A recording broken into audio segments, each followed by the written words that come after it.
Hello, hello. Let me try that again. Hello, hello, and welcome to another exciting episode of Skeptics and Seekers Sunday Sermon. This is 4S. I'm David Johnson. Let's get started with our co-host, Mac Attack, and we have on and off mic with and without attention for some of this time, nobody's nemesis, Darren Lute, uh, and we have other people who have been invited, so they may pop in and out. Mac and I have kind of a limited time schedule, and so it's among all things possible that even though we start this show, we may not be the ones who end it. That would be very interesting indeed. So, without any further ado, let me just give you a little bit of a do. So, those who have been following the saga and who do not listen to my shorts, who do not follow the board, the surgery that I've been playing footsies with for the last almost year is finally upon me. At least part one of it. So they'll be taking out the hardware this Friday. So I'm putting this up Saturday. Friday, the next Friday that comes around the 21st, they will open up the leg, take out all the hardware, close up the leg, let it heal for 6 weeks, and then open up the leg again and most likely do a total knee replacement. And so all that's going to happen. All of that, which is to say, I will be in and out of the fog of pain medicine for probably 6 months. But I'm still going to do the show because that has never stopped me from turning on the mic. The good news is at the end of this process, uh, pain will be reduced and I will be able to live something of a normal life for a while. That's the hope of it. And they will be able to do it all very safely. So that's what that is. Mac, anything you want to say before we get started? No, not really, other than I hope the surgery and everything goes well. Um, about myself, I don't know. I was taught that it's impolite to talk about yourself. So it's kind of like hard for me to get out of that thinking. But I'm doing okay. I'm doing well. Lots of people I know have been getting married a lot. So I'm going to a wedding today, and then I'll be going to two weddings next month. So and I've already been to already two weddings this year, so it's wedding season. So I'm excited for all my friends who are all getting married and just yeah, and living it up. Always Yeah, a bridesmaid, never a bride. yeah, Uh, yeah. I'm always there to just watch. yeah, Well, actually, I'm part of one, so that's nice. I used to be a wedding singer early in my career. I did that for a while. What is a wedding singer? Like you sing it Yes, during the okay. a musical performer at a wedding. So I've seen a lot of weddings. I I've actually love weddings. Like I don't know, there's something about them that's very nice. Nice to be a part of, to witness, worked to in the see. wedding industry. I think some of that magic wears off. You, Because you get too used to it. you really do, and you're too intimately aware of all of the inside details. Um, it's I actually kind of hate the wedding industry. So Like, are you talking about like DJs and, um, you know, like photographers and all that, and the flowers and all right, involved? all of the business around weddings. Look, I we don't have time for this Okay, politics. yeah, listen, Anyone you could wants have to a show ask about me wedding. about my time in the wedding industry and some of my thoughts about it, more geek you, but I will be glad to talk about it as one of the many off-topic things that will come up on the board. So we do not have a video today. We have an article. It is from the Pew Research Center. I don't know where that came from. Religious nuns in America, who they are, and what they believe. So I have done some light prep on page one, but have just been informed that there are actually 11 pages. We're going to focus on page one, but we might just keep this on the tab and revisit some of it later. And so I had one or two. thoughts about this. I have been following the story about religious nuns for a very long time. It's kind of been a story for a while. The rise of the nuns, and nuns would be those who declare themselves non-religious, not Catholic women who are I was about to say probably, that probably just for also the just confused listener thinks it's NUNS. when I first heard the term, I thought it was that. That's exactly what I thought. And so yeah, so the non-religious, why is that number growing is kind of what I'm fascinated about. Now, just to be clear, Mac got this topic this morning, less than an hour before the show, or somewhere around not that long before the show. So be kind. Darren didn't even know he received a link until until we got started. So again, be kind. But he's the one who hit me with the news that there were 11 pages. So uh, so much for preparation. We're all professionals. Don't worry about it. I want to talk about what's going on with the nuns. Why is this happening? I have a bit of an opening statement. Um, and I just want to use that opening statement to present one possible reason that I think it might be happening. Of course, we'll be kind of dipping in and out of the article uh, a bit, but I think there are. It's kind of my first answer is kind of a twofold answer. Answer number one, or part one of the answer, would be the graying of the church. Graying is an old term. I don't know if any statisticians are still using it now to speak about the aging of a particular part of society. So as you begin to age and get older and older, and that becomes a problem for your society as the average age of the person goes up and up and up. And so churches, many churches die out, of course, because people leave for other reasons that we'll talk about. But in a lot of cases, churches simply die out because they were unsuccessful in attracting young people. And so they got older and older and older, the graying of the church. And so it became a matter of attrition. And so what's left when Christians die out? Well, you have more young people that you didn't bring into churches, and therefore you kind of have an increase percentage wise of nuns, which is kind of one way to do it. But I think there's something else at play as well, because Christians have a little bit of a problem with this story of the rise of the nuns. I think they're tired of it. They're tired of hearing it. And so there's a segment of Christianity, and I read them all the time, and the sources that I read seldom do these stories, but they're there at least once a week, where there's a new revival.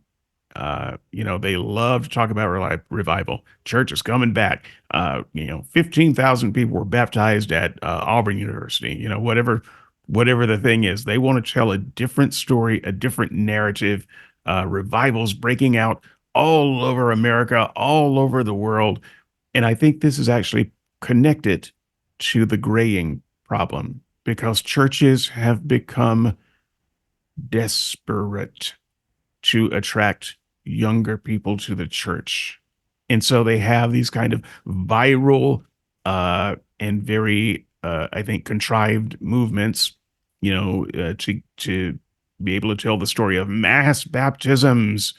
Um, and what they end up with is something that anyone who's been in a church for a long time, especially church leadership, recognizes as your next group of uncommitted Christians. And they then become the next group of nuns, the next group of Xtions, because they were brought in with on a wave of high emotionalism and rock bands and everything else. And when that wave of emotionalism wears off, and the first time someone asks them a tough theological question, uh, they're shaken to the core, and now they're the new doubter. And that doubter, at some point, they find that religion that they got swept up in when they were in college to be empty and lacking answers. And so now they are, um, they're sad and they walk away.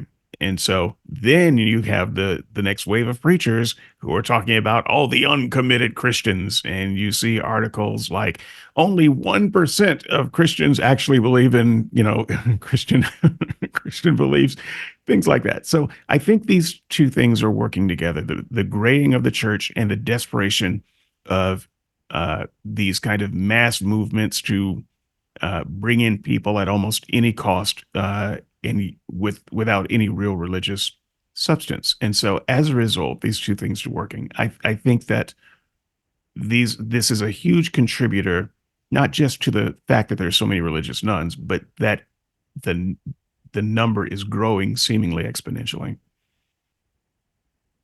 Mm, well, I agree with most of that. I also think for a while now, the United States has moved on from being a Christian culture.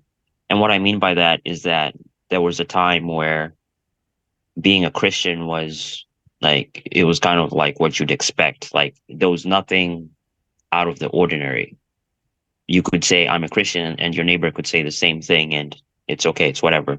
It's fine. There's still parts of the country where that is happening, but it's fading away.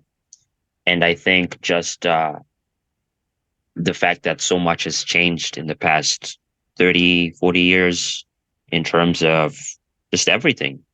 And now it's more favorable to identify as anything you want. You could be an atheist, you could be an agnostic, you could be whatever. Whereas before, identifying as those specific categories would make you, like, people would raise their eyebrows, like, why are you saying that? Why are you going against the norm? Whereas today, people mostly they just shrug and they just keep moving. And perhaps I think what happened in the past 5 years, especially with the pandemic, is lots of people realized that, hey, I don't really need, like, they were going to church and they had to question, like, why did I go to church? I'm fine by myself. And and so they're like, I don't need this anymore. Like, I know lots of uh deconversions happened because of that, and also lots of conversions, but I think lots of deconversions happened because people were treating Christianity mostly as a social thing to do, as opposed to like a personal belief, a personal thing between you and God. It was mostly, hey, this is just how I culturally fit in with my environment. And when that went away, like, obviously you're gonna be like, well, I don't need this anymore. So I agree with all that too, and I what you just said sparked a thought in me, Darren. I'd like to get your feedback on that. Uh, it's about the church being a social outlet, because there was a time when the church was the social outlet, and for many communities, the only social outlet. It's where marriages happen and funerals happen, and you know, picnics were organized, and uh, politics were bandied about. It was kind of the center of uh, community. So church, even schools, happened. Their education. So there was a time when um, it was the center of your social life. So whether you were a Christian or not, whether you were a believer or not, you had to be a part of that society. Just like with art, if you were an artist, your support was coming from the church, or you weren't an artist.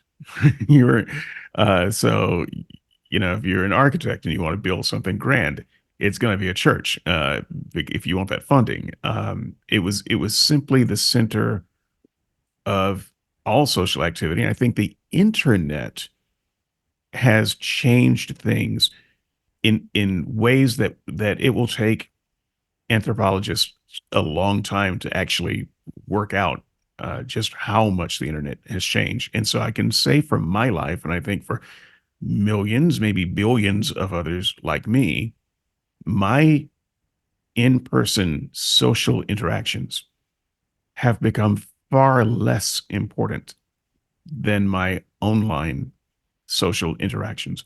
I no longer need a physical hub of social interaction like the church. And so it becomes easier to walk away from it when that is no longer the hub of everything social for you. Darren, how do you see that? I think actually you're both sort of spot on. The only thing I would add is that I think the the biggest problem with why people are leaving is because the religion itself is not exactly a nice one. They, I mean, the people are nice. I'm not saying that the Christians are not nice. I'm just saying the religion itself is not nice. And when you've got a bunch of like what is it, Gen Gen Z is more nuns than it is Christians at this point. And I think part of that is because they see the churches and what they're teaching, about social issues in general, and they're just not impressed. Before it was that saying you were a Christian was the same as saying you were a good person, and now that's just no longer the case. At least the uh, younger generations aren't seeing it as the case. So the reason they have no real problem with saying that they're something other than Christian is because they just don't view Christianity as a religion, as a good religion. So I noticed that in the gallery, Matthew Taylor has shown up. This would be the second time in 1 week that I have at least seen the avatar slash name of Matthew Taylor in a podcast. I would love to hear your voice, sir, if you don't mind. Can you hear me all right? I can hear you just fine. Yes, and Um, my day has just been made. Thank you, sir. I'll do my best to change that. Yeah, I apparently saw your email late, so I've only just joined. So No, that's fine. apologies to all those who are here at the right time. Oh no, that's fine. The email I sent out was literally 35 minutes before the show. So no one who received That's it. prompt by your standards, David. It really is, honestly. You should expect it by now. So on the screen that nobody can see apparently is a graph. And so if you're on that page and you go down to maybe a quarter of the way down, you will see a graph with 3 shades of blue. I do not understand what these 3 shades of blue are all about, but it's under question 2. Why are nuns non-religious? Yes, I can see that graph. Um, someone who understands graphs, why are there colors here for this graph? Because there's no legend explaining what the colors are for.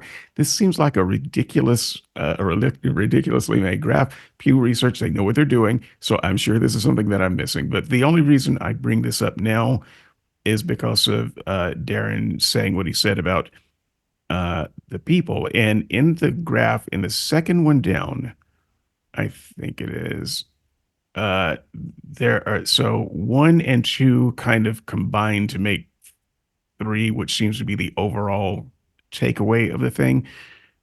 Reasons why they're non-religious. They don't like religious organizations and or have bad experiences with religious people, and thus the net effect is uh, they have a problem with either the religious organizations or the people.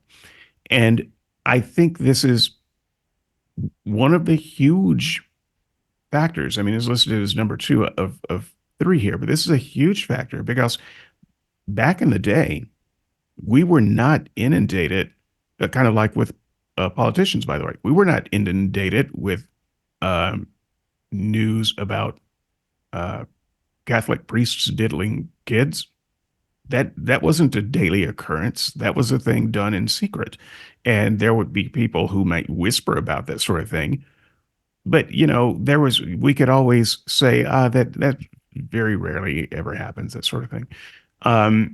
And today we have access to so much information. There's so many people now who have, once again, the internet, an outlet to tell their stories about various abuses that they've had in a church. And this gloss, this benefit of the doubt that you give the church because it's the church, I think that's gone, or at least largely gone. People don't give the church the benefit of the doubt because it's the church, and they have had bad experiences, and they realize it's not just them. And if the church is the body of Christ, the people, not so much the organization, but I guess it's kind of both the organization and the people. If that's what represents the church, then if you have bad experiences with that, and these bad experiences are amplified by the press of millions and millions of people also having similar experiences, that becomes, I think, a justifiable reason to walk away. Mac, I know you disagree, and so I am going to give you the floor. No, you're actually wrong. I do agree with you that if someone is in a church or in a situation where they, for instance, are abused, or they're ostracized or made to feel less than, then them leaving is the right thing to do. It's not like that passage in Peter that says, it's a misapplication to take that passage and say, hey, you should endure pain and suffering because the Bible says so, because that's not talking about abuse in the church. It's talking about persecution.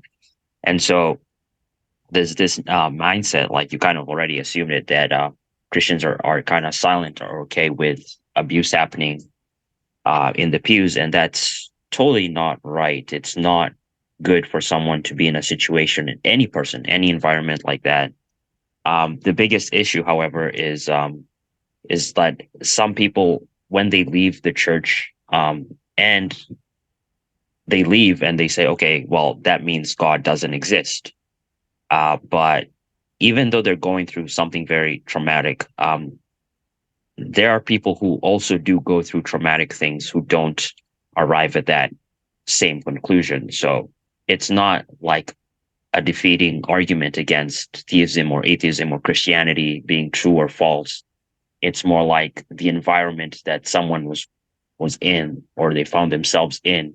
Like even church hurt, like I'm sure you've heard of church hurt, where people like say they went to church and the pastor was just saying things. They were just being a different person. Like I know someone was telling me about how there's a pastor who was like, he was making sure that everyone gave like an exact amount of money and every month or something. And if you failed to give that money, he would call you up. And I was like, that's horrible. That's just terrible situation. No one should have to be in a situation like that.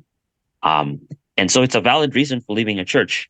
Where I disagree is it's not a valid reason for abandoning God and saying, okay, this means God doesn't exist, or because, oh, that Christian over there was mean or rude or did harmful things, then that means God doesn't exist.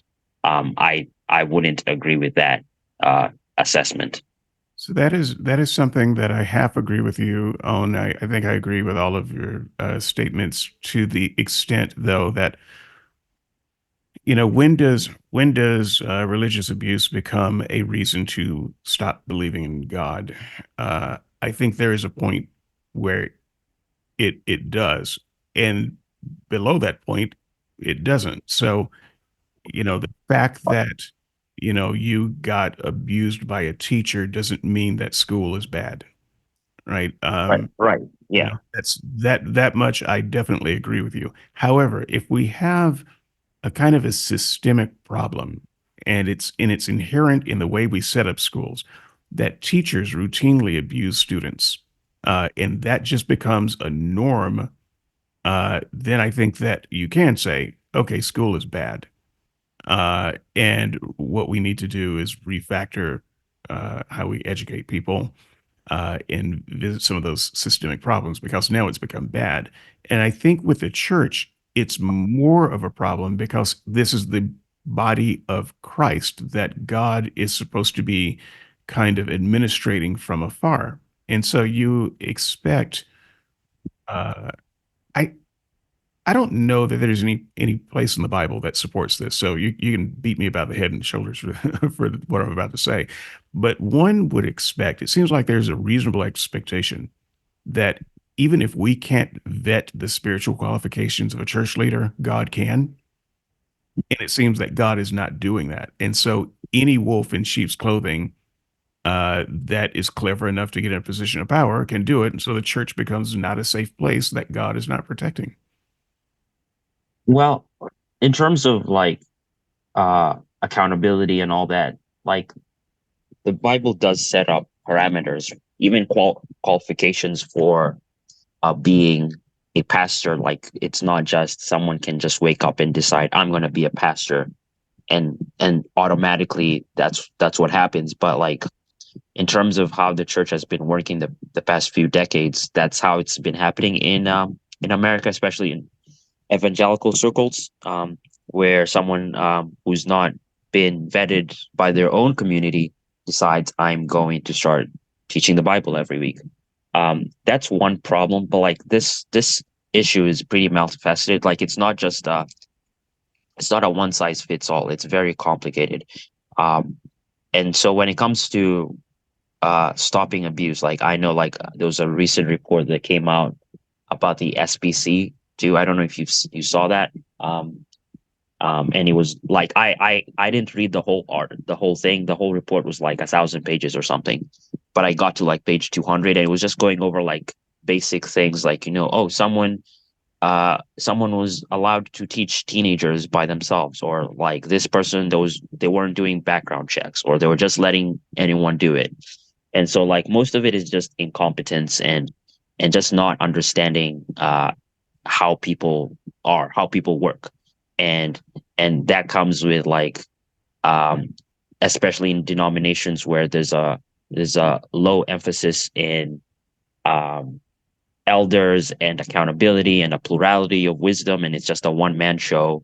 And even like Catholicism, like that's like Roman Catholics like are the biggest offenders in this. And the big thing again there is that there's no accountability set up. It's mostly just independent parishes doing their own thing. So if you walk by a Catholic church, it's this big, intimidating building, and you're like, you wonder what goes on in there. Like, who knows, right? You feel intimidated to go in, and it's like it's kind of built into how the church is presenting itself in the modern times. And so, like, yeah, it's difficult, but like, I still think that just because I know people who have gone through very traumatic experiences and whose faith has grown through overcoming those things, I still think that people who go through suffering in the church need special counseling. They need help. They need care and love. But ultimately, again, it's not because God has failed them, but rather people have failed them. And if you're a Christian, you know that all things work together for good for those who love God. And that would be a good place to start and go on from there. Let me bring Mac back into this because I think on the subject of abusive churches and abuse kind of running rampant through all the denominations, Brian, I see you. I know you're saying it's not just Catholics, man. Okay, you're right. Yeah, I never said it's not just Catholics, but they're the biggest. Yeah, I called him out, and I just want to, I just want to preempt the, the comment.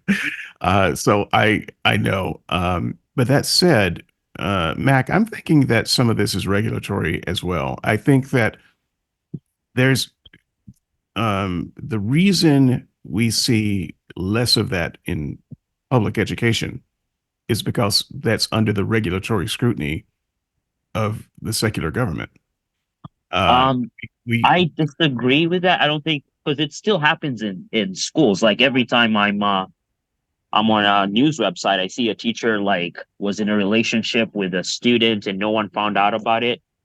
And like it's not like it's something that's exclusive to churches. It just happens less in schools because you have you have more red tape, more yellow tape around accountability. Like to become a teacher, you need to pass a background check. Right. So To become a pastor, you don't need to do any of that. You could just say, I'm going to be a pastor. I know that you can make my point better than me, and you've started down the road, but I'd like to I'd like to make my point too. So that is exactly where I was going. Though there is a type of oversight where we say who can be a teacher, and we say how classrooms have to be set up, and there are things like that. And so, in order for teachers to kind of violate that, there are a lot of rules that they have to violate to get to that state. And so there is some regulatory oversight, but this is true in America. In churches, there's no regulatory oversight of religion. We simply don't have any. And so if a religion said, okay, but the way we do our pastoral duties is we have our youth ministers do one-on-one sessions with individual kids. And that's how we believe that God has structured us. And so the state actually cannot say otherwise. There's no regulatory oversight. Okay, well, we have determined that this person is our pastor. No background check. No, the state has no insight or voice over who can or who cannot have religious authority. And I'm not saying they should. I'm just saying they don't. And so this kind of makes it more of an open environment for an anything goesism kind of thing. But in Britain, things are very different in a lot of ways. And I know they view the church differently there. I mean, you have a state church, for Pete's sake, and yet it's almost more secular there than America. How does regulatory oversight work with churches in Britain? And do you see any, kind of differences in church abuse there as opposed to what you read about in America? Just give us a little bit of an international take on this. So you're expecting me to be wise now? Yes. Yes. Okay. Well, certainly there are the organized churches here in the UK tend to have very strict rules about working with young and vulnerable people. No church that I've been part of in the last 30 years, my wife also, that has done any kind of youth work has allowed people to be involved in youth work without having what we call a CRB check, which is a criminal records check. So, and there are church organizations that mandate it, saying that you can't do any kind of work like this with vulnerable adults or young people without that kind of check. So there are massive amounts of oversight, and often it is churches doing this without having to be regulated. But I would imagine that any church that is caught not doing this will be quite severely slapped by the church, by the parent or church organization. Where this might work with independent and free churches which don't have any organizational oversight, I don't know how they would work, and I don't know if there is a governmental regulatory body that would actually have any teeth to do anything about that. But people would go to prison if there was abuse, obviously. So I know that, Mac, you don't have much more time, but I'd like to hear you and maybe Darren have a little bit of a theoretical discussion, a real discussion over a theoretical question. What kind of regulatory power should the secular government have over the church, if any? Because I think it's got to have some. And yet I don't want a situation where the church is dictating religious ideas, and so I'm really not entirely sure where I stand on this, but it seems like a lot of the the negative um, aspects of the organization and the people of the church are it happen because in at least this country there's zero regulation over the church, and so there must surely, Mac, be some level of regulation that would be Well, appropriate. there is regulation, especially when it comes to obviously the thing that most governments care about, which is money. So for my church particularly, the pastor, I know this in my state, New York State, the pastor is not the one in charge of the budget or whatever. So the church has to appoint trustees. And so if the government wants to know something about how finances are spent and everything, there's a board of trustees who they go and ask. I didn't know this too until like very recently, like a few months ago. But like the state has put in a control measure, especially in regards to how money is used. Now, broader scale Christianity, we have um, so many traditions, and don't have enough time to go through how lots of them work. But mainly like Presbyterians and generally Reformed uh, traditions are very good at doing the whole accountability thing, where uh, you have a plurality of elders, a plurality of pastors. You have oversight. You have everyone being kept accountable. There's oversight to the oversight to the oversight. That way, you reduce first, like theologically, you reduce uh, the danger of the church veering off theologically, and also you reduce like immorality coming in to the church or being kept secret, which is something that happens often in perhaps non-denominational circles, because all the guys there are self-appointed and they don't really have bosses, so to speak. So you can do whatever you want, and then you get together and you say, this is a hypothetical, but I'm sure it's happened. You're like, okay, we're gonna keep it hush hush. Like a good example, the thing that happened with Ravi Zacharias. I'm sure you've heard of him. Um, he was Right. caught up in this big scandal, and he kept it under wraps. But the reason he could do that was because he wasn't like operating as a church, as in the church that was founded by the apostles and the early church fathers, by Jesus Christ himself. The way he was running it like an organization where he's the CEO and then he has people working for him. And it was literally called Ravi Zacharias Ministries. And so the downside of people running churches like that is that when things go wrong, which inevitably will happen, is that there's this big temptation to be like, oh, the public doesn't need to know about that. So again, I would point people who are interested, perhaps in Christianity, interested in denominations where accountability happens, to look into the Reformed tradition. The Anglicans, like Church of England, really good at that. Like Matthew just talked about, Lutherans and Presbyterians, Reformed Baptists, all that. Like it's built into the tradition for there to be accountability. Yes, I agree with that. I probably have some comments to add online, but to save some time there, Darren, what are your thoughts about regulation in religion? Because I still feel like I don't think we're anywhere close to where we should be with religion. I think that religion gets a bit of a, if not free pass, a really cheap pass, uh, as opposed to other corporate entities. So what would be the right level of regulation?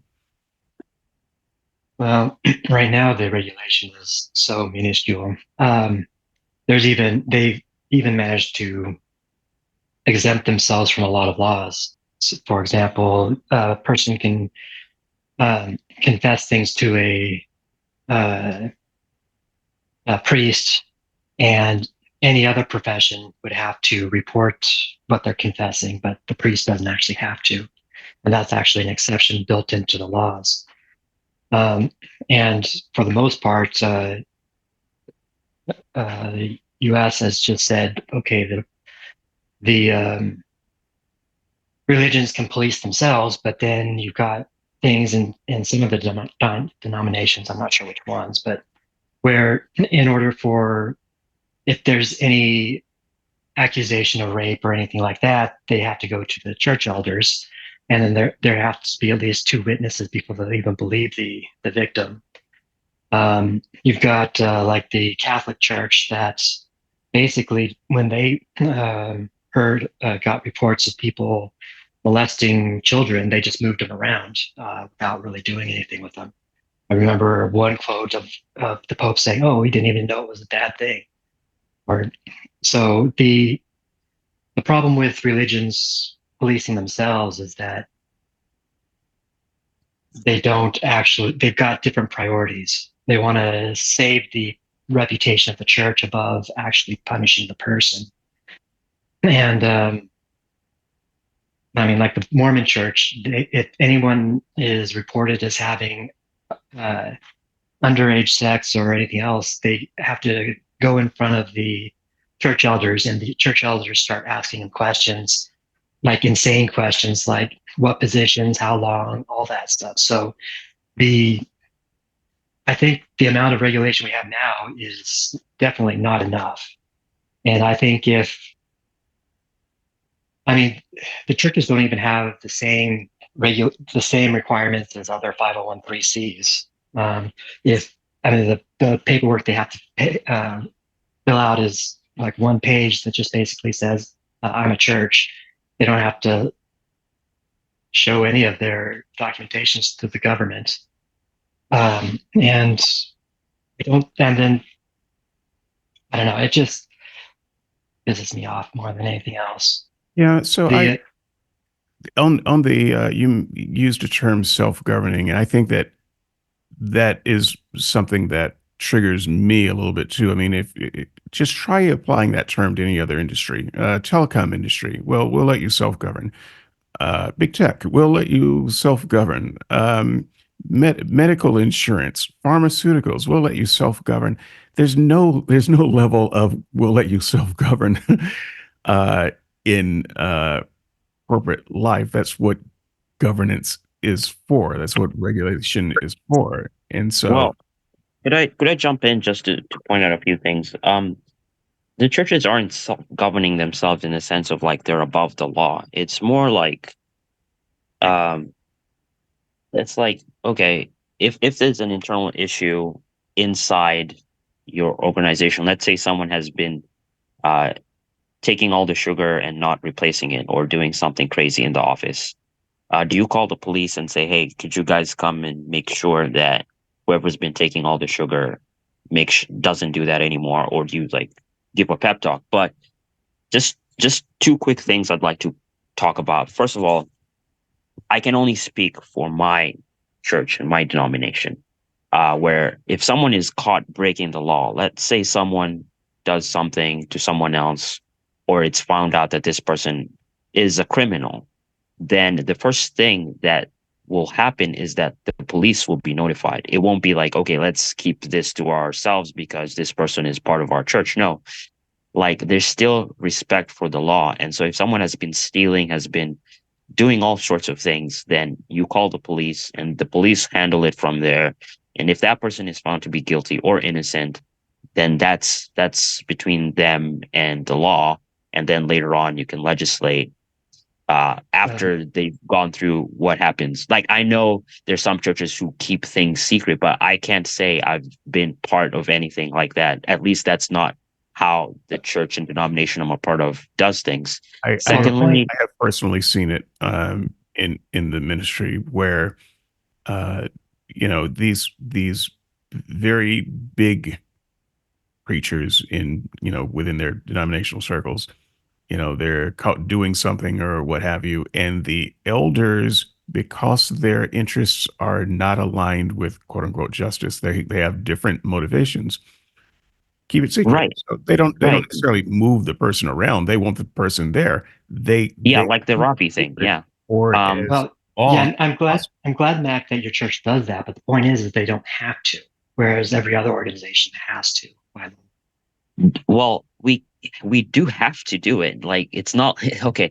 If we do, like it's like if you saw your neighbor doing something, you have to report them. You have the option not to, but that would undermine your credibility. Um, but Right, other thing but about you're not forced by law to do so because there's an exception for confessing to your priest that exists in the law. Priests well, don't have to report it. I'm glad your denomination does report it, but the fact is that because you're a church, you don't actually have to by law, where like a psychologist or anyone else, lawyer would have to by law. well, we do have to because again, it's part of that being an accessory to a crime. Because if the church knows about something and they don't do it, then we, by the state of New York, we would be liable. We would be charged. So, for example, there was a thing recently in this could terms be of like a something. building. There was a building code issue, and and and the issue was okay. We need to get stuff up to code, and if someone didn't bring it up or hadn't brought it up, we were liable for fines and all these things. So even with crimes, if someone does something and the church keeps it quiet, then under the state of New York, we're still liable for punishment because we were an accessory to the crime. This, The last thing I wanted to say before, I'm sorry, Mhm. was that Mormons aren't under the Christian umbrella. Like I know it's a common thing to say the Mormon Church, but they're not Christians. They're Yeah, not. they are. well, They They follow Jesus Christ. are They're Christians. not. they are Christians by law. They're not Chris. They're not in. Okay, if we want to be accurate and truthful, Mormons are not Christians. They're Mormons. They're Latter-day Saints.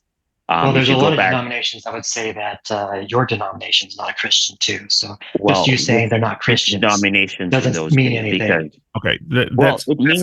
an I'm interesting sorry, side. David. That's an interesting side issue. But It's definitely interesting, but I just wanted to say, like, again, if someone wants to debate about this, then I'm totally open for it.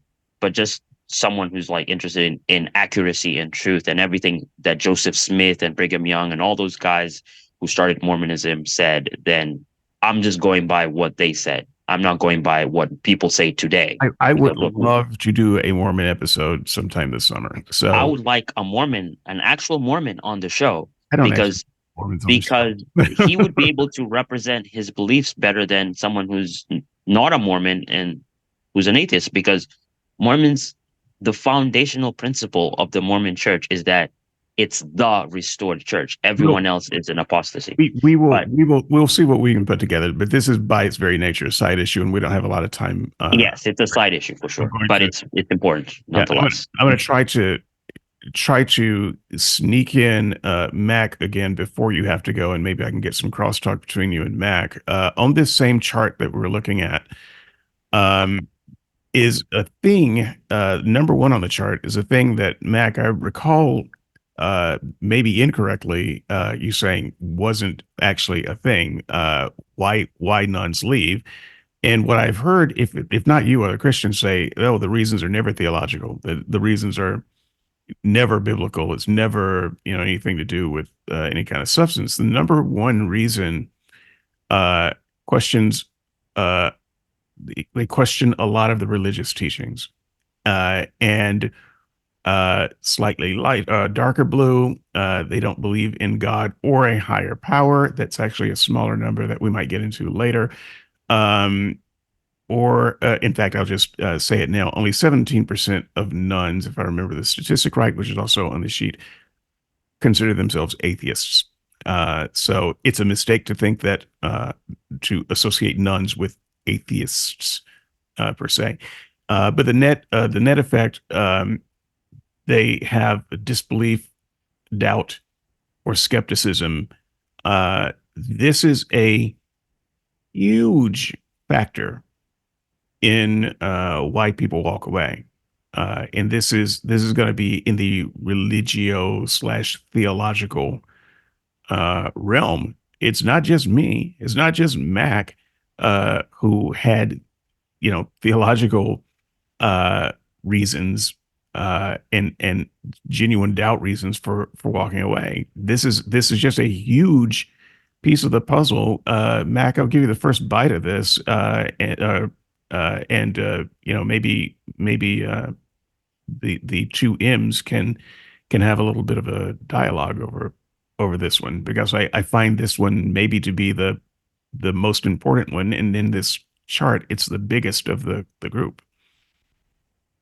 So you're asking why? I'm sorry, I didn't catch the question. I don't know if it's a question as much as an observation that the main reason people are walking away from the church seems to be connected to theological reasons. Okay, all right. Yeah. Yeah. And I would think that someone is totally well within their rights to leave a church if they're like, I don't believe any of this. I think that's the right thing for them to do. And so they should do it. But that doesn't mean I'm like condoning apostasy. So what I mean is this. So like, for example, let's say someone grows up going to prosperity gospel type church where it's like, okay, if you give us this much money, God will bless you this much. And that's what they grow up listening to, hearing. I would tell that person to leave that church. I would tell them they need to reevaluate everything. They need to like throw out the bathwater, but not the baby as well. What ends up happening most of the time is people, they grow up listening to really bad doctrines, really bad teachers, false prophets, like the guy who was talking about the green robe. And they grow up thinking, okay, this is Christianity. But at some point, that trap door opens and they realize, actually, no, it's not. And so they leave. And when they leave, they say, okay, all of it is fake. And I actually think I thought that number would be higher, to be honest. But yeah, because there's just too much watered down theology. There's too much God loves you, and that's it. That's where it all starts. That's where it ends. And there's nothing more of substance to it. There's no gospel presentation. There's no emphasis on faith and trusting in Jesus and knowing that he's a substitute for you. You don't have to like Christianity is not about being a good person. Like you try to be a good person, which is what most people are taught. They're taught to be a good Christian. You just have to do this list of things. That's not what Christianity is. So if someone is being taught that and they leave, then it's totally understandable for them to leave. If they're being taught bad theology, totally fine. If they're being taught you have to believe 6-day literal creation or you're not a Christian, totally okay for them to leave.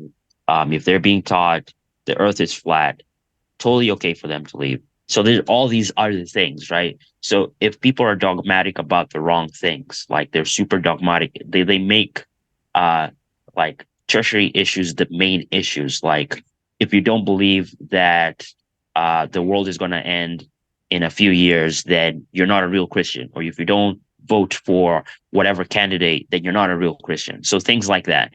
And lots of people can leave the church and find other churches. I don't know if this research takes that into consideration, No, but people do leave. Non-religious, not just become non-religious. Okay. And non-religious could just mean like, hey, I don't believe in the church anymore. So I met an older man a few weeks ago who told me that, hey, I still believe in God. I just haven't been to church in decades because like I got turned off by how the church was doing things. And I'm like, that's a valid reason, because if you don't believe in the cause that your church is saying or the doctrines or everything, then you should leave. But in a sense, it's an overcorrection. You're overcorrecting too much. You're taking the extreme end of things as opposed to like a middle ground somewhere where you could still be part of a healthy, good local church that teaches the word of God faithfully without all the other baggage of creationism, being like insisting it has to be one thing, or insisting on a particular view of eschatology, or insisting on political views, all these things. That I think that is what represents why people leave the religious teachings. Now, if you want to get into deeper things like theology, like maybe I don't understand how penal substitutionary atonement works, like I believe that's in the minority, but for the most part, people are concerned with the social aspect of what the church that they go to teaches. And if they don't do that well or accurately, then people are bound to leave. I mean, the chart is 60% question a lot of religious teachings. So, it doesn't give a breakdown of what teachings are questioning, but religious teachings. Matt, excuse me, respond to that and maybe add something wise to it. Well, first of all, looking at this graph and the text around this question too, there's a little bit of ambiguity here. It's not absolutely clear whether this is talking about people giving reasons why they have left Christianity, or, as I suspect what it actually means, is people who cite these things as reasons for not moving towards Christianity. And talking about myself specifically and personally, the reasons why I left Christianity, I would give one set of reasons, but my reasons for not going back to Christianity are actually different. There are many reasons why I can't take Christianity seriously, and those tend to be more dominant and different to the reasons why I actually left Christianity in the first place. So there is a little bit of ambiguity around this graph. My interpretation of it is it's reasons why people won't move closer towards Christianity rather than reasons why they actually left. I don't know if that helps at all. Well, it is a fine distinction. I think that I think if we get a chance to talk, to do some more on this graph, that is going to come up in this article, which I have not read all of, but I'm pretty familiar with the first page, which is kind of how I went through school. Okay, but there was something else I wanted to bring up about the reasons for not having good theology or something like that. Find me any Christian in the world. It doesn't matter who they are. They can be as holy or as unholy as you want. Just find me a Christian, and there'll be other Christians who disagree with their points of theology. There is not a single cohesive, inverted commas, Christianity in existence. That's a myth. There are so many flavors and nuances and varieties of Christianity. It's actually quite difficult to keep track of them. The Christianity that I was indoctrinated into as a child isn't quite the same Christianity that I held to when I eventually left. And if you were to put down all the bullet points, all the main features of the Christianity I held when I was growing up in missionary Zambia, I bet you that you'll find many, many Christians today here in the UK who will be horrified at some of the things that I was taught about Christianity, and will probably even go so far as to say that I wasn't taught true Christianity. But that is the Christianity that is being taught by missionaries across the world.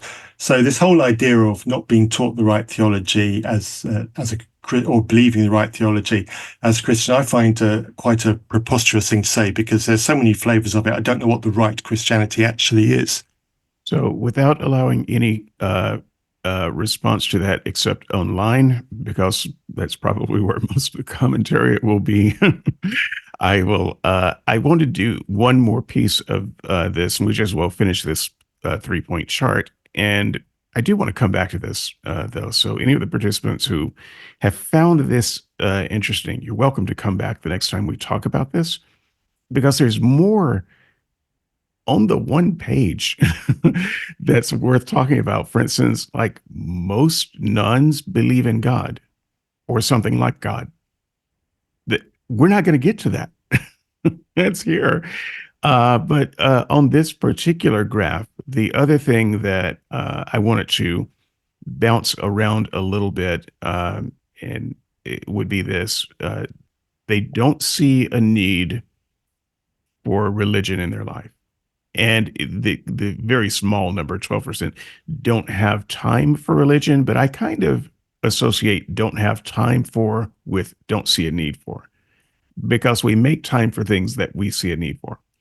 So I kind of put that together, but so 44%, the net, no need or no time, which I consider one answer. And I think that this is telling, especially from Christians, especially from those of us who were Christians, because you look at the value that being religious gave to your life, and you look at the value of your life without religion, and you don't see a difference. It's not like, oh, well, man, now that I'm not a believer, now that I'm not religious, the value of my life has gone down. I never hear that. I'm sure there's some who say it. I never hear that. It's, when we can make a side by side comparison, this is life on Christianity, this is a life off of Christianity. Most atheists, agnostics, or otherwise Xtians seem to be happier on the other side of it. And so it's even if you're not happier, this idea that, yeah, I don't actually see what religion does for me. Even if you were a nun always, you were never like a say a Darren Lute. Um, they have not been convinced of any value that religion brings to them. And I think that this is, maybe ultimately long term, the death knell of not just Christianity, but religion. Um, because we can see, on television in the news, the world is tearing itself apart over religious factions, religious groups fighting other religious groups, trying to drag the world into a world war that nobody wants. But it's so meaningful for the people with religious convictions. It's so not meaningful for to anybody else. And this is what religion gets you. We look at, the practically, I would almost call it a cultural civil war in America today, brought to you largely by religion. And if this is where religion gets you, don't want it, don't need it. And so I think a lot of people are growing up just looking at religion and how people present it and how people use it and saying, yeah, I don't have time for that in my life. It doesn't add any benefit to my life. And ultimately, if evangelists cannot show people the benefit of religion, it's gonna die. So that's also my closing statement. So I will throw open the curtain for any discussion amongst yourselves. Talk until you are weary and or until you have to leave. So Mac, knowing that your schedule is as tight as mine, I will give you first bite of the apple, but just know that it's less a speech and more you get the first word and other people have the right to interrupt you. Well, I'm actually leaving. Well, I'm gonna try and keep listening, but I have to get ready to leave. But just as a closing statement, when people say, well, when I was a Christian and after I stopped being a Christian, my life is still the same. I don't know. I'm always trying to understand that because, like, I think there has to be like a before, like, for example, we take Paul's example. There was Paul before he became a Christian and Paul after he became a Christian. Like, there's a change. And I always wonder, like, was there, like, if it's always, I don't want to be insensitive to people. And like, because I know this is a sensitive topic, but if someone says there was literally no change, like before, during, and after, my life is the exact same way it's been, I'm always apprehensive of that kind of talk. I'm always wondering, then how can you say there was a big difference? Anyway, yeah, it's a big thing when people say, well, I don't see a need for religion, because if you take religion to just be a social thing that people do, like, hey, you guys just go to church just because you're lonely and you want to have a community around you or whatever, then okay, but that's not it. There's more than that to it. There's more to it than there's more to being a Christian than just social gatherings. And I hear perhaps that's perhaps what lots of skeptics and atheists miss. They just reduce it to like social gatherings, whereas it is more. And so in that respect, I would say, like, if someone is genuinely like, they're like, I really want to know if there is a God.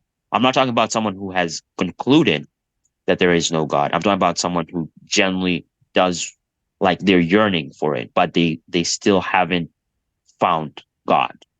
To just keep an open mind, to keep searching, keep looking, not to give up, not to give in, not to be okay with, just relying on like, oh, what's going on out there? You know, the big thing would be introspection and seeing for yourself, like what are some things that you know to be true about yourself, and less about judging what other people are doing and more about what's going on with you. And when you do that, that's a huge first step, because lots of people don't do that. Mostly it's finding blame with what's happening out there in the world and all other things. So finally, um, yeah, I would say, like, when someone encounters the living God as found in Christ, their life cannot stay the same. Like, it's impossible for that to happen. And and logically speaking, this is what I was trying to get on about last week and also on the forum. Well, not last week, 2 weeks ago.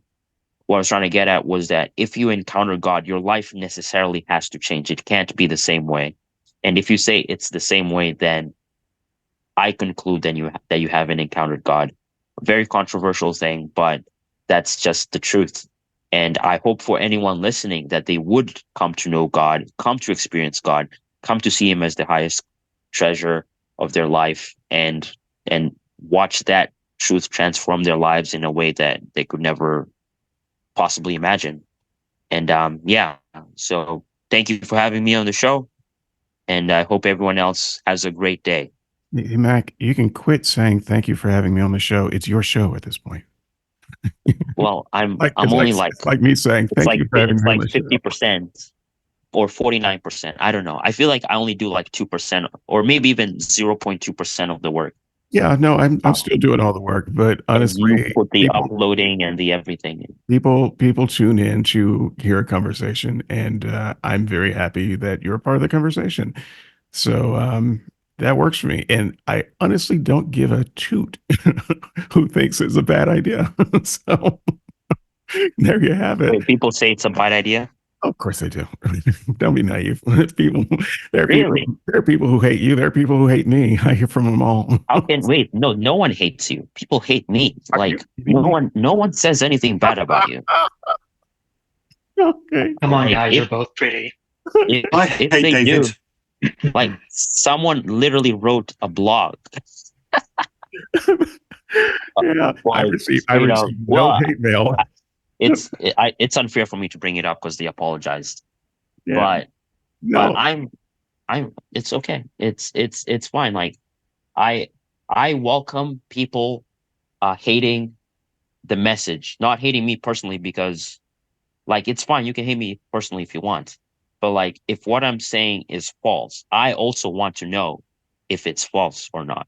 yeah. Look, And I I got believe more it's haters. true. I got more haters than you, and you got a long ways to catch up. But keep doing the show. You'll get there. I don't think you have any haters, but I could be biased. Um, I know you think that I'm such a lovable guy. To know me is to love me. That's no, I mean like in not terms of true. seeing things visibly, like you see, like, oh wow, David, you did a really awful thing when you said this over here, Sure, or I didn't, yeah. visibly on the site, sure, but you know, check out YouTube sometime. Look, YouTube. Okay. Matt, Darren, on this matter of just don't need religion.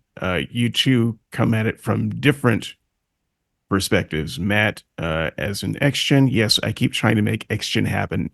It's not going to happen. I understand it's not going to work, but it's my word. I'm going to keep branding it until someone else says it, and then I will drop it.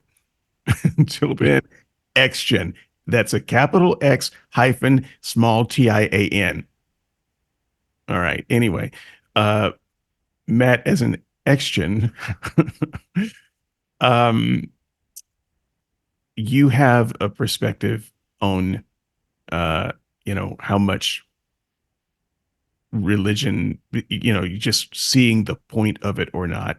And I think it's famously known at this point that you are in a mixed relationship where you know half of the Taylor family is very religious, and so you're gonna probably have some views that are slightly different than Darren, whose views will be much like mine, which is don't see any point at all in religion. But I will say this: there's one thing about religion that I do find useful, and that's for those people who say, you know, who seem to imply that if it wasn't for their religion, their belief in God, that they would be rapists, plunderers, and pillagers. And so, for that, I say keep the religion, more churches, please, because if that's the only thing keeping you from becoming the worst version of humanity, all for religion. So that's one benefit that I can give to religion. Otherwise, I live a very full life without religion, and I simply cannot imagine what it would add to my life. Um, Darren, Matt, what say you? Well, I think I'd like to pick up. It could be that I didn't quite hear properly, but I thought what you said earlier, David, were about life post religion was about the value of life remaining the same rather than specifically life itself, and what you stood for remained the same. But Right. maybe Both. that's No. Both. I take your point that I have, kind of crossed the streams a little bit and made some maybe confusing remarks between the two statements, but I think they are both mutually exclusive and also intertwined. So life itself, it has the same value to me. It doesn't have less value. My own individual life is not somehow depleted or decreased in any way because I'm no longer religious. When I look at the specifics of my life, I cannot see, looking in the past, how religion made my life better, uh, or changed it in any way that was positive. And when I left, I couldn't see how my life became worse, um, or changed it in any way that would be negative. And so, um, I just I understand this group of people that are saying, I'm a religious nun because I just don't see the point of it. It doesn't. I don't need it. yes, I get those people too, and I'm probably part of that group now that I've been out long enough. I don't see much value in it beyond the community. I do see. So I've got a dog whining downstairs in case you can hear it. Yeah, there is definitely a community aspect, and I don't know how it is in America, but certainly here in Britain, in the friendship circles that I move in, because I've got a Christian spouse, the community aspect of Christianity and of church going is still very apparent within my life now. My wife and I have friends who we socialize on a regular basis who are Christians, and they are only in our lives because of church. And if neither of us were Christian, if neither of us went to church, these people who I count as friends just simply wouldn't exist as part of our life because of the circles Right. we live in. I have the experience that neither you or Darren would have. I guess you, Darren and Matt, neither of you would have, but Andrew has. In that, I did have a church community, an actual community, a kind of community where you can get someone to help you move for free community, and then I lost it all. And my family, my existence was bound up in that community. And as a person who doesn't drive, sometimes you need someone to come take you to an appointment. So we lost a ton with that community. But I would argue that had nothing to do with church. That had to do with community, so it wasn't religion per se. Religion is just the scaffolding around community. If I had had a Satanist community that I equally communed with, and then became a Christian, it would have been equally hard to lose that community. Right? So the community aspect of it, I would say, has zero to do with the religion and everything to do with the community. It would be like you moving out of state and losing all of your connections and your kids going to another school after being embedded. We go through that sort of thing all the time. And so I don't see what religion adds or takes away from with regard to community. Losing community is hard every time. Yeah, and I would agree with that. You and Andrew know because of the podcasting you've done with me over the years. But I'm part of a local drama group. We put on plays twice a year, and it's a lot of hard work. I get an awful lot of meaning from that. I've been part of this for 9 years now, and it's that community has taken 9 years for me to build and to integrate myself into. It doesn't just happen. I don't turn up at the first rehearsal having never met these people and automatically have community. I have to invest time into rehearsing with these people. I have to invest time into getting to know them when we're not putting on a show. I have to invest time into socializing with these people when we're not putting on a show. And it takes years to develop these friendships into something meaningful. It takes years to develop these friendships into a trust relationship where we can rely on these people with our needy times, with our dark times. This takes time. This takes emotional effort. And the advantage that Christianity has over this kind of thing is it's a ready-built community with, often, occasionally, even hundreds of years of experience. Sometimes it may be multiple decades of experience, but that church building may have been there for a very long time with people moving in and moving out. And there is an experience of community there, which when you plug into, you can draw from. With something like the drama group that I'm part of, it hasn't got the same longevity as a church would have. So that experience of community doesn't quite exist in the same way, but it's still there. And that's why it's taken me 10 years or nearly 10 years to build a community with that. And it's ditto with Car Club. I've been involved in Car Club culture from about 25 years ago. Not so much now because I have other priorities in my life, but some of those Car Club people are still friends with me 25 years later. So community can be found in other places. It just takes investment of time and enthusiasm and energy and, yes, even money. I would argue that you have the same investment with the church. You used a phrase, something to the effect of a ready-made community, kind of an instant community with the church. And I understand that that's kind of the goal, maybe even the ideal, and it may even exist someplace on the planet. But my experience with the church, that's just not the case. And in fact, one of the big reasons people leave at the local level is because they found no community at the church. They were still outsiders.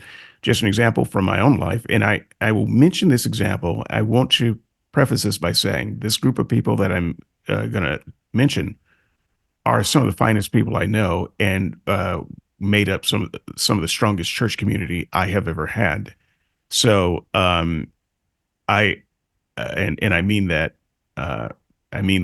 genuinely. However, when I first started going to that church, I don't know how many weeks or months it had been.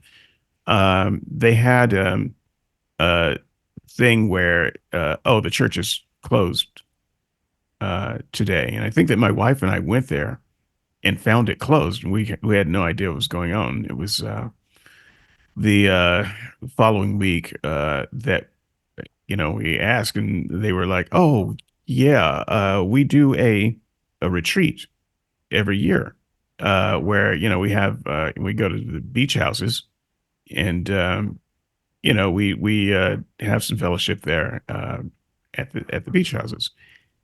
And I'm like, "Well, why didn't you invite us?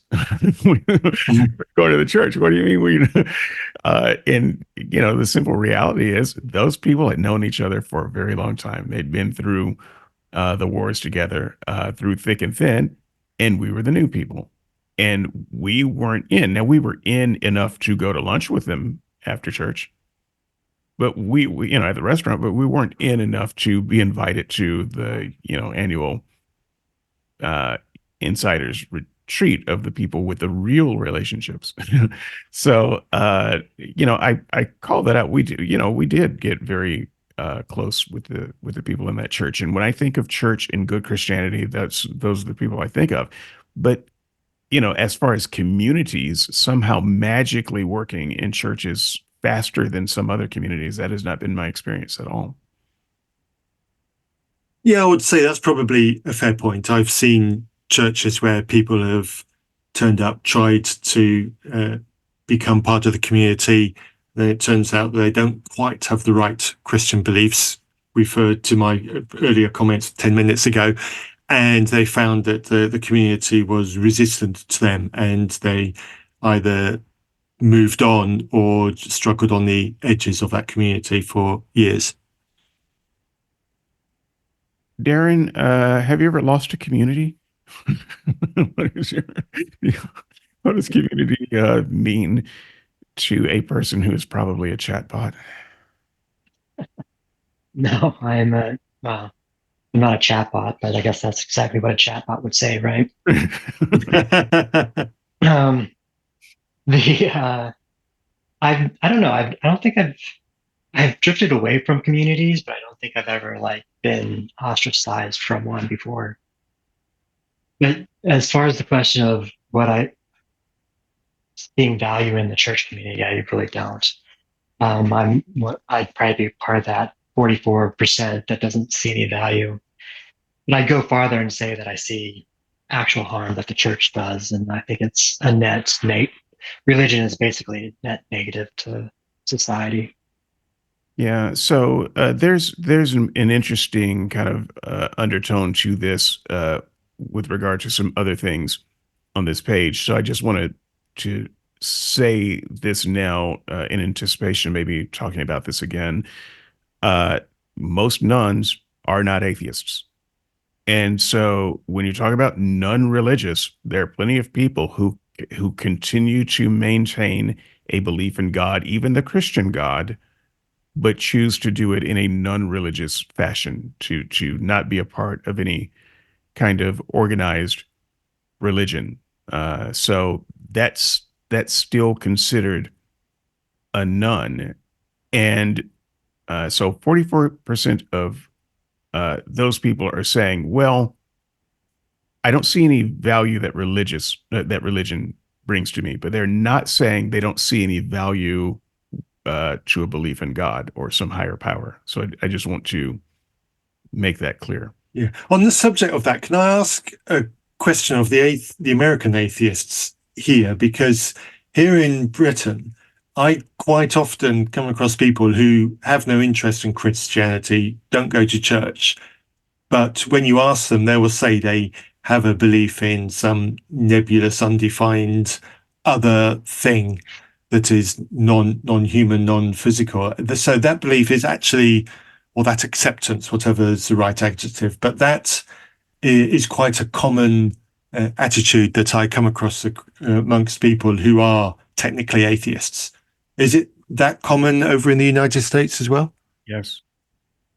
Yeah, it's because being a Christian and being a good person has been synonymous for so long in the U.S. that people will say they're Christian just to say that they're a good person. Yeah. Well, Yeah, That's but changing now, but I'm not referring to people who would even apply the word Christian to themselves. They'll just say that, karma is a common one. People say they believe in karma, what goes around comes around, or they'll say something like they believe in everything has a purpose, but they're not applying the source of that belief to anything like the Christian God. They might not even be able to define what it is that they're applying it to, but they think that those things exist. A lot of people do apply it to belief in something like Christian God, though. But yeah, we get it. We get a lot of that. What you'll hear is "I'm spiritual but not religious." That used to be a phrase that people said a lot, and by that they just I always interpreted that as meaning, okay, you're just religious by other means. So you don't go to church because you don't see any use for that, but you're still uh, either a theist or some kind of metaphysicalist that just as well be theism. And once again, in this chart, I think it's a question or two down. I would like to revisit that next week, honestly. Um, yeah, you will find that most of the people who are questioned believe in a higher power, and in some cases outright God. So the smallest group of nuns are people who identify as atheists. And then the next smallest group of nuns are people who identify as agnostics. And those two together still don't make up a plurality. So there's something to be discussed there about God for the non-religious and the transcendental. So anyone who wants to pop in, I'm just going to declare it next week for some conversation about that. I mean, Darren is like, there are 11 pages to this chart, and I'm telling you, man, we haven't plumbed the depths of page one. So, but I like the Pew Research Center. Always very interesting. And this phenomenon of more and more people declaring themselves to be non-religious, at the very least, what that's telling me is that more and more people are finding it safe to declare that they're non-believers or non-religious, because for a time that wasn't safe. And I still think it's not very safe. It's not safe where I live right now. I could probably lose my job for being an out atheist. And I would probably lose in court. Probably wouldn't find a lawyer who would represent me. So Do you actually hold that as a fear, David? yes, Okay. that is a realistic possibility. It's not just some fantasy scenario made by some crazy person. So if you think about it for a moment, and our presidential candidates. Now, this would be different in Britain. They don't elect presidents; they elect kings. I don't know what you guys do over there. I don't know.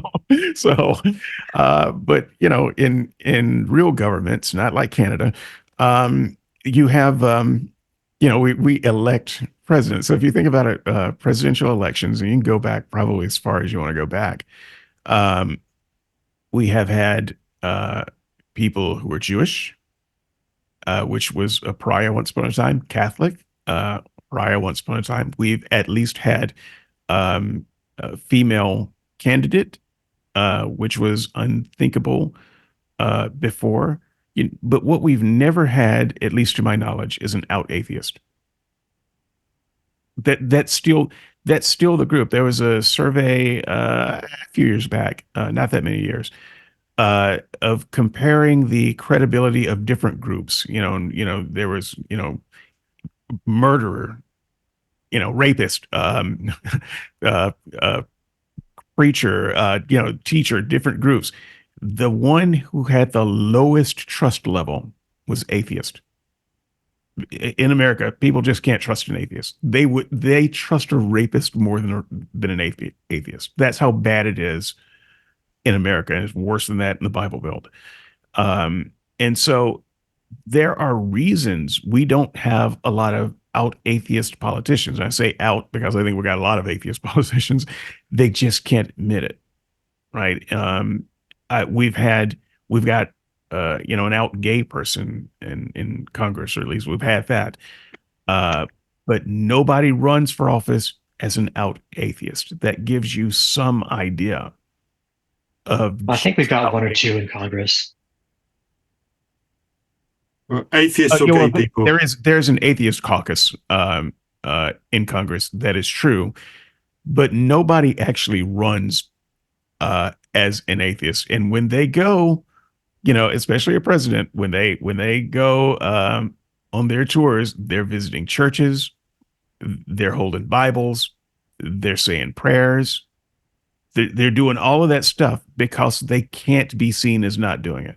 And when some reverend somebody wants to say a prayer for the newly elected president, there's no president in the foreseeable future of my lifetime that's going to say, no, we're not going to do that. Yeah, it's quite the opposite here. If we're building up to elections here in the UK, we're having a general election for a new prime minister in about 3 weeks' time.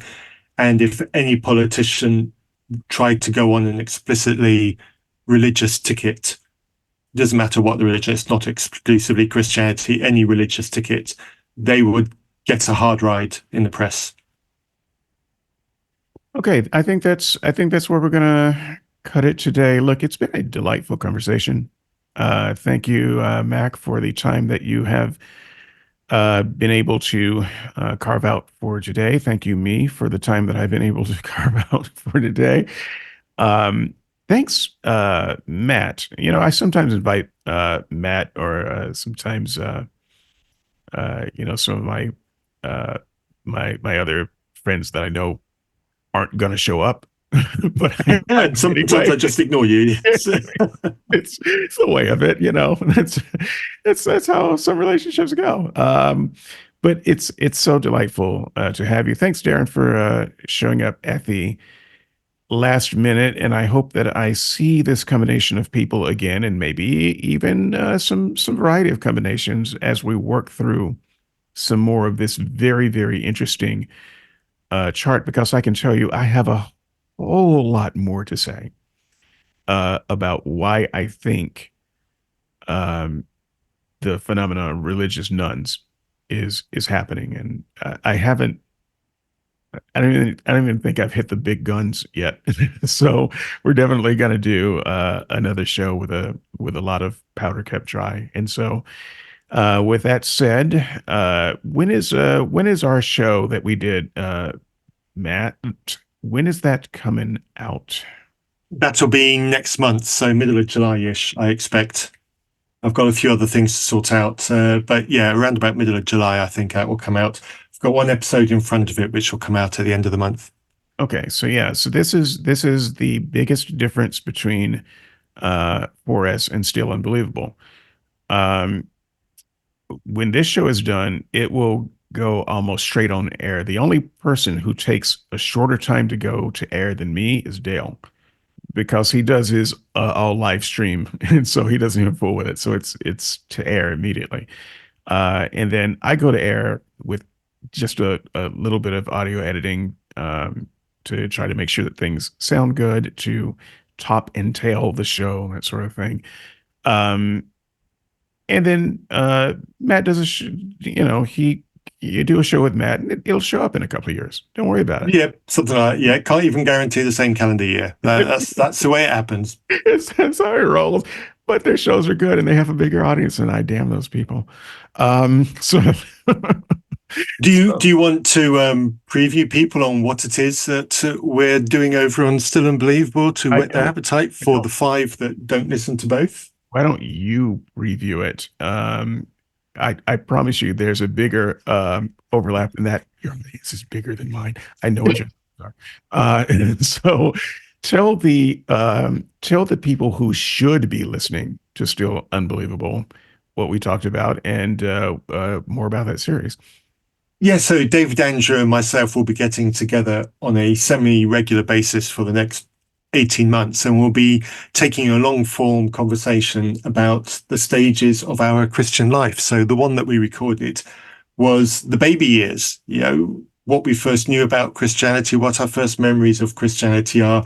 The next one that we sit down to record will be our early school years, and how the Christianity that we had merged in with our school years. That's not recorded yet. And we'll basically step through our lives chronologically, talking about what it was to be a Christian, and eventually get to the point on where the doubts crept in, which will probably be the most interesting part.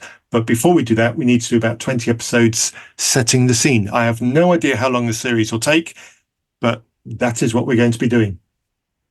Here's how long the series will take. I will be dead, and someone will have to stand in for me. we are all actively looking for understudy. Yep, I'm already recruiting for voice doubles for you. So, and I can tell you, there will be tears in the school era episode if there weren't in the first one, which I suspect there will be. I don't look forward to some of the revelations that I'm going to have to make if I'm going to have an honest discussion about that. It's going to be interesting. I'm willing to bet that all 3 of us will say things during some of those episodes that we have not ever revealed publicly before. And that will be interesting for both us and the audiences. I already regret the things that I haven't said yet. So, with that in mind, folks, until next time, we'll see you in the comments. And in the meantime, we are out. We are out. How do you stop this damn thing? Stop record. Would you just? In the meantime, we are out.